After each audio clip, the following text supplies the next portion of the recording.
Hello there everyone, welcome back to our channel. In today's video, you are going to see how to block someone on TikTok. So to do that, head over to the TikTok application first. Once you are there, make sure you have logged in into your desired account and then head over to your profile.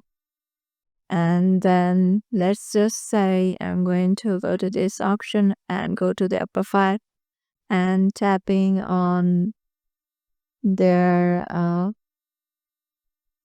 profile.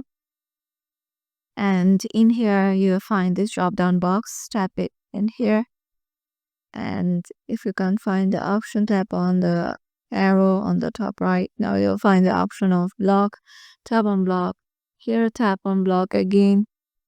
And here, as you can see, the person is blocked. So yeah, this is how easily you can block someone on TikTok. Hope this video helped you out, and we'll see you in the next video.